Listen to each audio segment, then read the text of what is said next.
On the 22nd and 28th of August, the South African government wants so-called coloureds and so-called Indians to vote. The government wants as many people as possible to vote, to put coloureds into the House of Representatives and Indians into the House of Delegates. The whites, of course, will have their own separate house. And for Africans, the government has created Bantustans and community councils. This constitution comes at a time when the cost of living is increasing. GST has risen up to 10%, taxes are increasing. The cost of the military expenditure has reached billions of rands. Food and transport costs are going higher and higher, and more of our wages have to be spent on increased rents. I'm completely disillusioned with this government, because in the past, because of the experience, there is no sincerity of purpose. And I'm very, very suspicious of this new dispensation. How does the cost of this coming constitution affect us? GST is taken from our wages to pay salaries for Hendrikse and his companions, and that he and his companions will have a luxury life. GST is now 10%. The government says that this is a fair way of taxing people because everybody is being taxed equally. But for the bosses and the owners of businesses and people who earn lots of money, 10 cents out of every rand may not seem like a lot of money, but to us that's a lot of money. And we have to pay for everything that is important to us. We have to pay for our food and our children's clothes and our rents. And this is all affected by what we earn, but a boss doesn't need all that. He doesn't need to worry about those things because to him it's simply an overhead. To us that's our whole life. Well, I think it's very bad for us as housewives because we are the people who's going to suffer.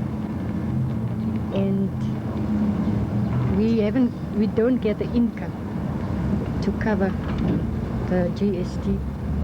And we must pay extra tax on every item that we buy. But our wages doesn't go up. It always stays the same.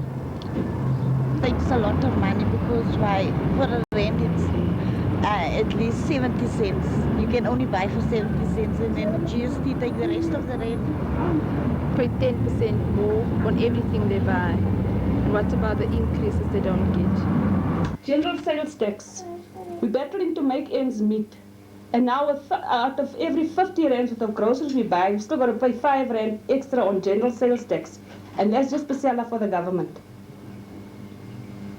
On top of this, the government says that certain foods are exempt and that we don't pay GST on basic foodstuffs. But this is not true because we still have to pay the government GST on paraffin, school books, school uniforms, and such basic commodities as are needed by us to go on with our daily lives. What is this new constitution that we are being forced to pay for? Apartheid is evil. Apartheid is a heresy. It must go.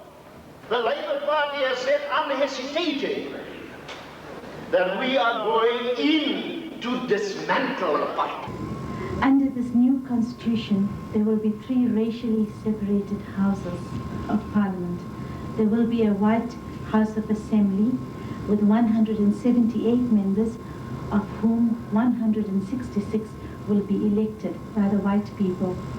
There will be a colored House of Representatives with 85 members, 80 of whom will be elected by the colored people.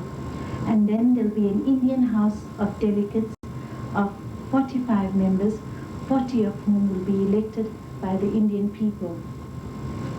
In this constitution, there is no provision whatsoever for the African people, who make up the majority of the people in our country.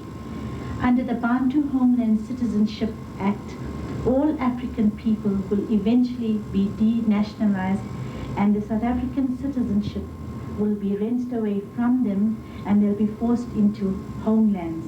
Over 8 million people have to date been so affected.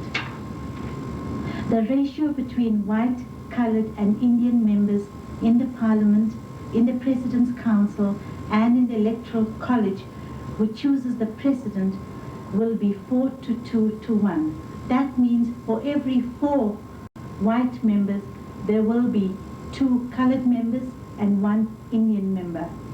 Consequently, even if the Indians and coloreds unite, the whites at all times will still be in the majority of 4 to 3. The Labour Party has said unhesitatingly that we are going in to dismantle the fight. The Tri-Cameral formation is adopted precisely to preserve that fundamental principle that white cannot accept equal status even with those 2 national groups which are now being pulled into the new formation. It entrenches apartheid and racism and is an instrument of this vicious and unchristian policy of apartheid. Because we reject apartheid, we reject all structures that seek to uphold apartheid. The 3 houses will be jointly responsible for general affairs which are defined as issues which apply to all race groups. Each house will separately be responsible for own affairs which are defined as issues which apply to one group. The point to note here is that these own affairs at all times are subject to the general laws of the country, for example, apartheid. The Parliament will have no power. All power in terms of the new constitution will be vested in an autocratic president who has very wide powers. Let us examine some of these powers. To start with, the president will not be elected by the people, but chosen by a group of members of parliament made up as follows: 50 chosen from the White House of Assembly, 25 chosen from the Colored House of Representatives, and 13 chosen from the Indian House of Delegates. The president will always be a white person. The president will not be controlled by the courts. The president will not be controlled by parliament. In cases of uncertainty, the president alone will be able to decide what is an own affair or what is general affairs. He will have the final say over all decisions. He will be able to dissolve any of the houses of parliament whenever he so wishes. He will appoint ministers to the cabinet who will not necessarily come from the parliament. The president will also appoint ministers to the racially separated councils who will not necessarily come from the parliament.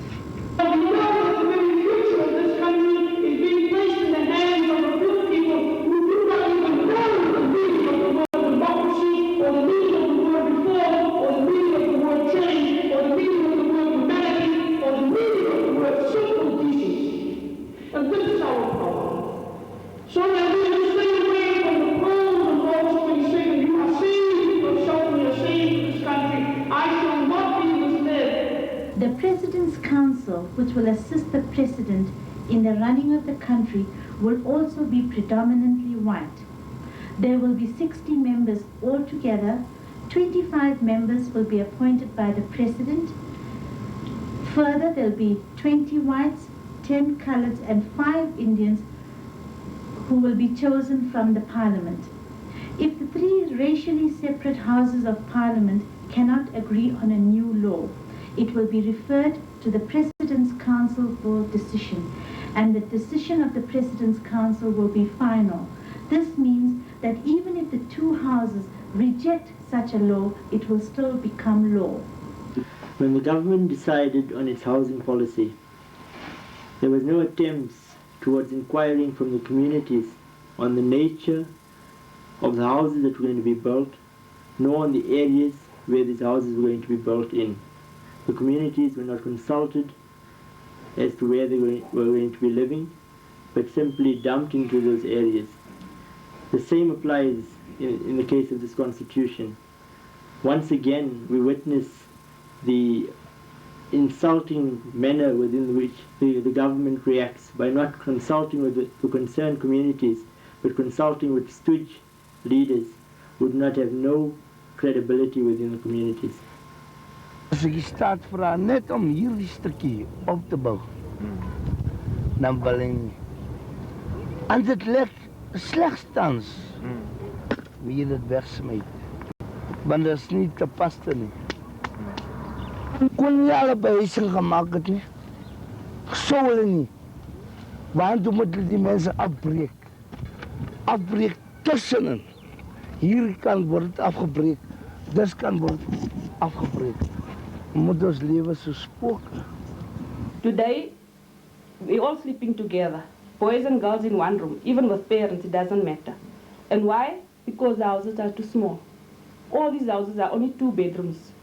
Government has promised to make bigger houses, but it still remains the same. And now with this new constitution, we can forget. It will remain like that. Coloureds and Indians will not have the power to change or make laws. Example, if coloureds and Indians want to have better education, they will not have the power to do so. Their decision will still be in the hands of the whites. The Constitution will not only entrench the divisions in this country nationally, but within the parliamentary framework, divide the country further into whites, coloureds and Indians, leaving the majority of its people out. This will cause irreparable disintegration and alienation amongst the people of South Africa. The sole purpose of this new constitution is to secure and perpetuate white political supremacy. We are here to say that the government's constitutional proposals are inadequate and that they do not express the will of the vast majority of South Africa's people. But more than that, we are here to say that what we are working for is one undivided South Africa which shall belong to all of its people. An open democracy from which no single South African shall be excluded. A society in which the human dignity of all its people shall be respected.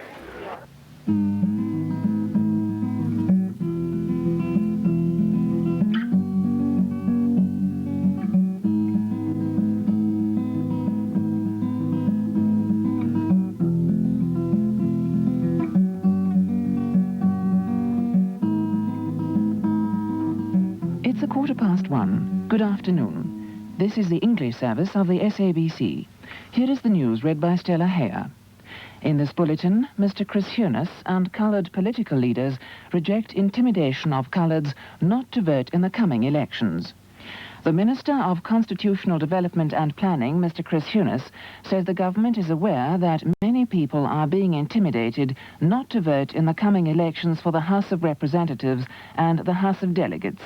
Speaking at a police passing out parade at the Bishop Lavis College in Cape Town, Mr. Hunis sounded a warning that intimidation of whatever nature would not be tolerated. He urged coloured and Indian community leaders to reject attempts to persuade their people not to take part in the elections.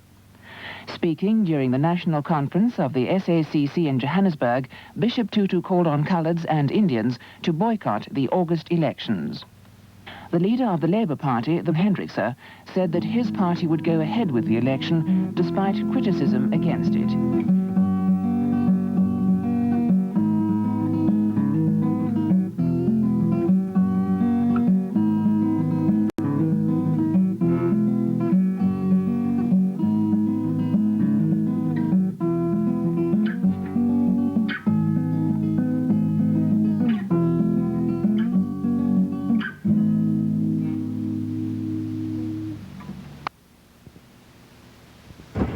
We are told that Indian and colored South Africans are being pulled into the government of the country in terms of this new constitution.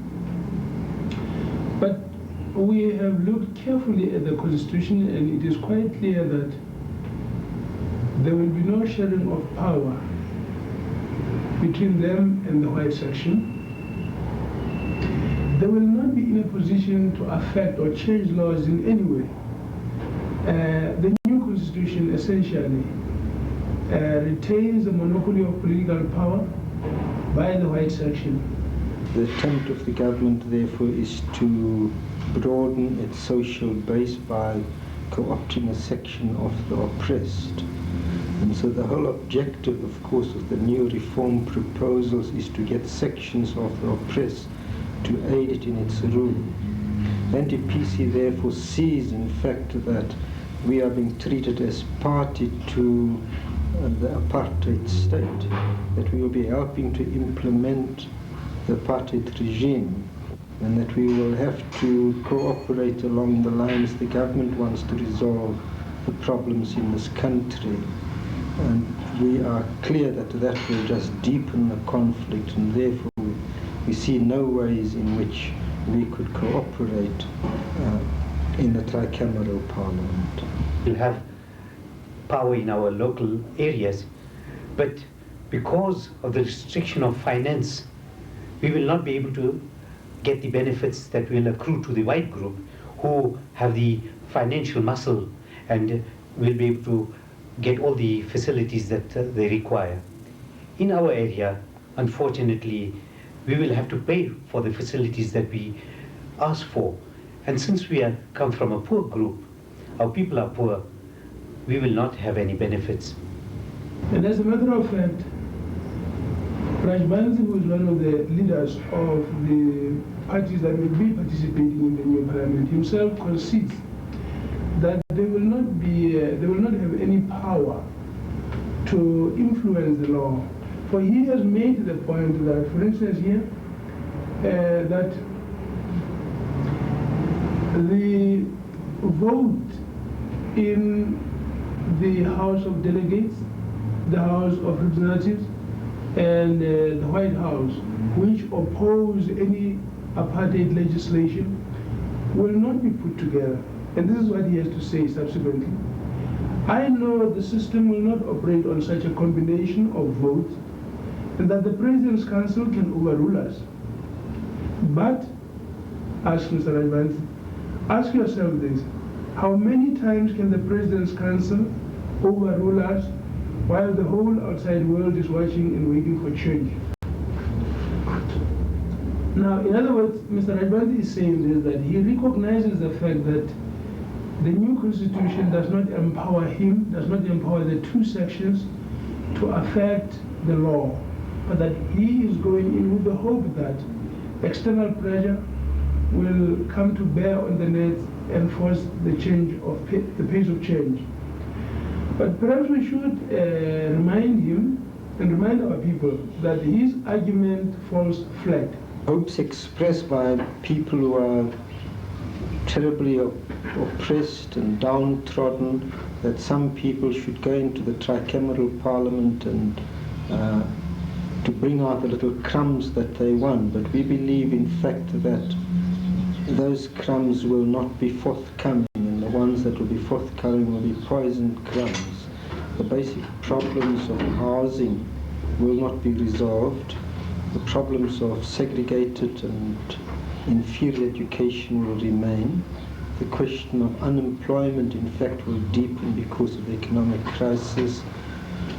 Problem of taxation will increase. And generally, in fact, we believe that only the people who are going into the Tri-Cameral Parliament, those who are getting the 43,000 rands and the 75,000 rands, they will be the only people who will benefit. But that the main problems of our communities will not be resolved. The new constitution is going to cost us a lot. We're going to pay for it. Higher rents, general sales tax going up, high food prices, wages remaining low. That means like less money to buy food and clothing and health. All our sufferings because the government's going to spend billions of rands on the new constitution. Whilst we are talking about these basic issues, these issues that affect our lives so directly, what about the issue of education, something that is so close to our hearts? Since separate and inferior education was first introduced, our people have resisted. In 1956, we found that there were protests in education as it was spearheaded by the Vanguard movement. And in 1976 also there were uprisings as we have seen in Soweto.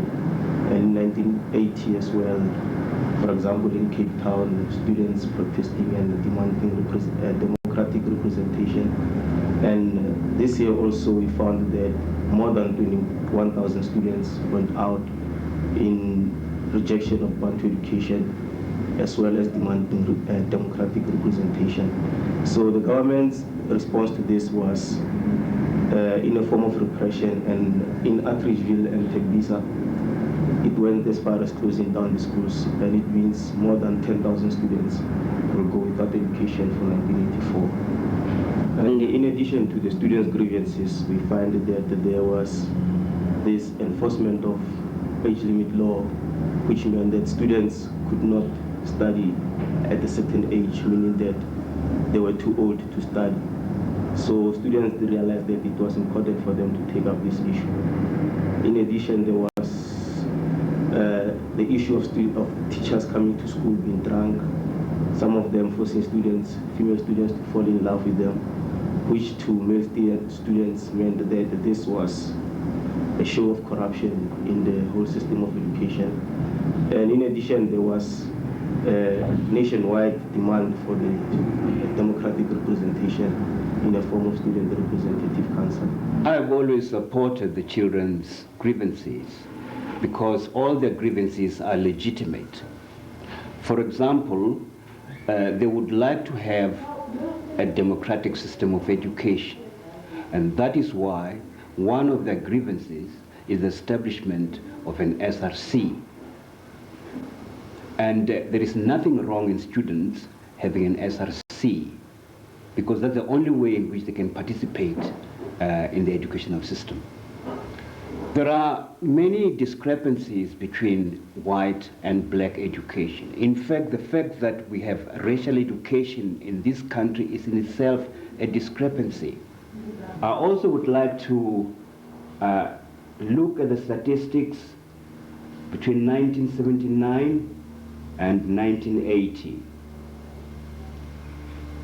The amount spent by government during that period for a white child was 1,168 rand. For the Indian, 389 rand 66 cents. For the colored, 234 rand, and the African, 91 rand 29 cents. Now, these children are hardly educated, and all that will happen is that they provide unskilled, cheap labor. And this is in fact what the government wants them to be. These are but some of the problems that the Rajvansis and Hendrikses cannot solve. Yet they claim that they are going into the Apartheid Parliament to fight for the rights of Africans. We reject categorically the tri-cameral system and all that flows from it, namely the stooges like Rajvansi, Allen Hendriksen. They claim that they are going to get into this tri-cameral parliamentary system in order to represent the Africans. We reject the very basic notion that they can hope to represent the Africans, let alone the fact that they don't represent even the colors and the Indians, because they are going to get into this parliamentary system here without the mandate from the majority of their respective communities that they claim they want to represent. Hendrik is not my leader. Mandela, Nelson Rolihlahla, Mandela, it's my leader. Sisulu and others, those who are languishing in Robben Island, are my genuine leaders, not these ones who are there to represent their empty stomachs, nothing else. I don't think colored and Indian will appear at the parliament because of Hendrix, because our leader is Mandela. That's the guy, I mean, mainly talking about Mandela. He's the only guy that we need best. The true leader is the one who will be elected by the people, not because they were intimidated. Clearly, the government is not fulfilling the aspirations of our people. On the one hand, they put those they have classified as coloureds and Indians into racially separate parliaments, whereas on the other hand, they condemn the majority of African people to life in the Bantustans, with only a privileged few being allowed to remain in the cities without fear. What are they, these Bantustans that so many of our people are forced to live in? The Bantustans make up the approximately 13.5% of South Africa's land, which has been allocated to the African majority by the government. Over the past few years alone, almost 3.5 million people have been forcefully uprooted and dumped in these Bantustans. As we all know, the government recently uprooted the community of Makgopa. This land had belonged to the people of Makgopa for many generations, and naturally they refused to be taken from it. To force the people to move from the land, the government smashed their clinics and their schools. Still, the people refused to move. The government sent in the army. We are aware that this new constitution is not the real thing that is going to serve the people. This is not going to change any laws of this country. Laws like the Group Areas Act, pass laws, influx control, forced removals of the people. All this is still going to remain. Even if the colours and Indians are in parliament, they are not for the people. They are just there to help the government. That's the feeling of the people. The government has set up puppet governments in these Bantustans. These governments are not recognized by the people. In fact, no country in the world recognizes them. These governments receive most of the money directly from the Boesak government. Saskai, for example, receives no less than 80% of its money directly from Boesak's government. We, the taxpayers, are being forced to pay for these apartheid laws. South Africa is the only country in the world in which people are divided into different compartments. The government divides coloureds from Indians, Indians and coloureds from Africans, and Africans from fellow Africans by making them citizens of these hated Bantustans, of which so few of them have set eyes upon. It also tries to divide rural Africans from urban Africans by granting the urban Africans limited privileges.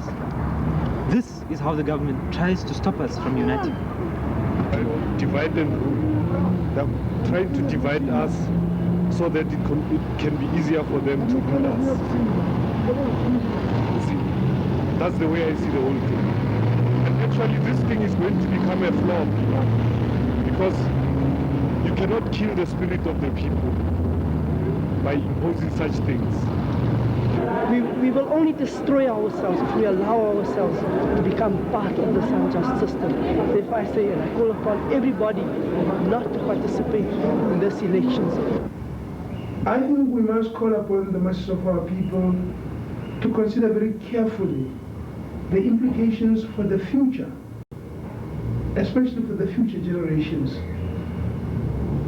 The implications that this constitution carry in the long term will make it very difficult to reconcile the population groups of our country.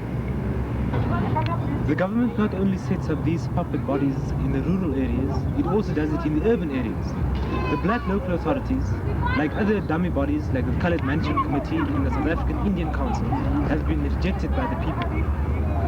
In the recently held black local authorities elections, less than 10% of the people voted. Similarly, in the elections for the South African Indian Council held in 1981, less than 10% of the people voted. These people who sit on these bodies are the very ones who caused our misery.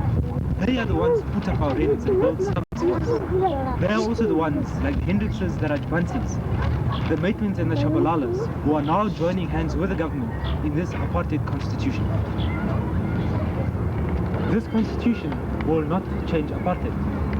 Every single day, thousands of our people will still be thrown into police vans and jailed simply for not having their passes. This is how all of our people will suffer. And yet, we will still have to pay for all of this ourselves.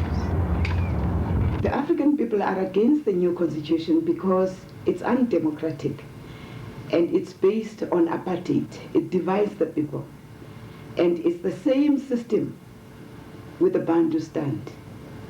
So that is why we are against it, because to us, it's another way of oppression and it's another way of entrenching apartheid. The government wants to use the Indians and colors to help the government in entrenching apartheid. The implication of the new constitution to the African masses of this country is such that one is left very frustrated, and on the other hand having another hope, because when we look into it carefully, scrutinize it in a deeper perspective, we realize that our people, especially the African masses, will, not really have that hope of actually achieving liberation. The most serious implications of the new constitution, and perhaps the most serious and immediate for the African people, is the fact that their Indian and colored compatriots will man the armed forces, which will shoot and force them into classrooms to learn in Afrikaans against their will, that their June 16 commemoration services in Soweto and other townships of the country will be patrolled by compatriots, Indian and colored compatriots, wearing the camouflage uniforms of the South African Defense Force, always at hand to open fire on them when the order is given. Not only will we be forced to pay for this new constitution with our money, we will also be forced to pay with our lives. Despite the government's so-called peace initiatives with the neighboring countries, like the Nkomathi Accord with Mozambique, the military expenditure has increased enormously. For the illegal war in Namibia alone, the government spends more than R1 million per day on the army. Is it not criminal to spend so much money on the army when so many people die of malnutrition and inadequate health facilities? When so many people don't have a roof over their heads? When people are squashed into pondokis? When there is such a need for housing? And when children die of hunger in the Bantustans? And with all this, for every R1 the government spends on the army, it spends only 11 cents on health and a mere 4 cents on housing. The government has promised that if people accept the new constitution, they will be forced to go to the army. This means that government will send our husbands, our fathers and our sons to fight on the border and to die for apartheid. But that's not all. We will also be forced to uproot people and drive them into the Bantustans like the White Army does. We will be forced to beat up protesting school children and drag them out of their homes like the White Army does. There's a lot of young boys now in our community, which we feel it's very unnecessary for them to go to the army, because what are they going to fight for? I never intend going to the army, never. Because for what are we fighting, even if we go on to the army, what are we fighting? The intention and the aim of the government is to actually take some of our brothers, and then for the sake of defense, so that tomorrow we must face them in the battlefield, so to speak, That will be blacks against other blacks. That's the whole aim of the thing, you see. My personal opinion is that I don't like the idea. I'll never go to the army. They don't expect the people to go into the army when they have no real equal rights. I feel that we mustn't go to the border because it's not right. We are being deprived of certain rights. As you know, equal rights, and we are, underpaid in this country because we are black. And I don't see why we should actually fight for this country when we are being deprived of a lot. We have to fight our own people, and that won't be fair because we won't fight only for our people. We'll fight for the whites, and then we'll help the whites to get more privileges, and we will get less. When this constitution or new parliament becomes a reality, it will mean that our young men will be asked or will be conscripted to go to the border to fight a war of which they are not really part. They will be asked to defend a system which is oppressing the people of this land. They will be actually fighting to defend apartheid. Throughout the country, the voice of the people is heard, from women to youth, from political organizations to cultural groups, from religious groups to sports bodies, from residents' associations to students, from community organizations to workers. The voice is clear. We reject apartheid. We reject this new constitution.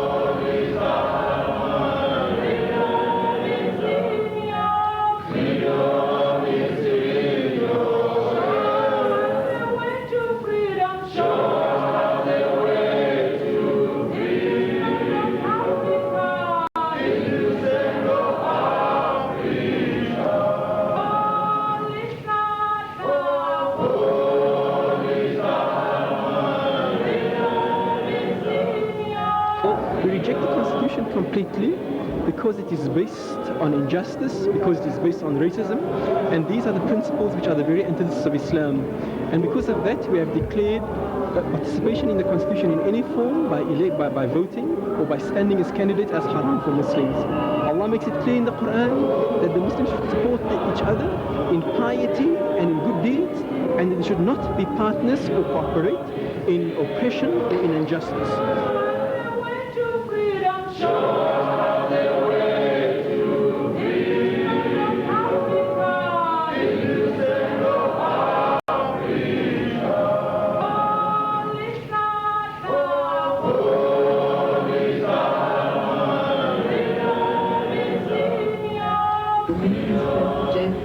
Constitution, because we as women, we have seen that the Constitution is more oppressive to us.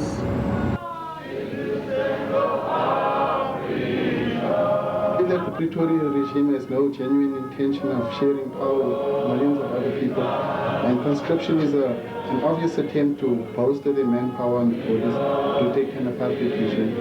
They don't expect the people to go into the army when they have no real equal rights. I'll never go to the army. Why should I?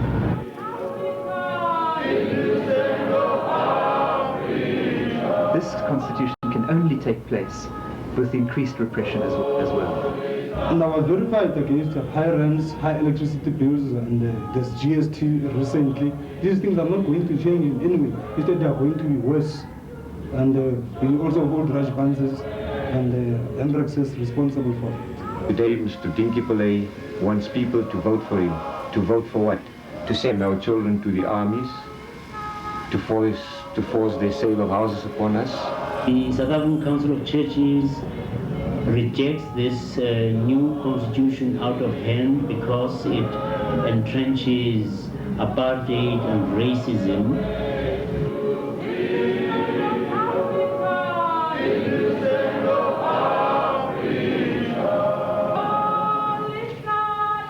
We reject categorically the tri-cameral system and all that flows from it. We reject the new constitution for the reason that it is totally undemocratic.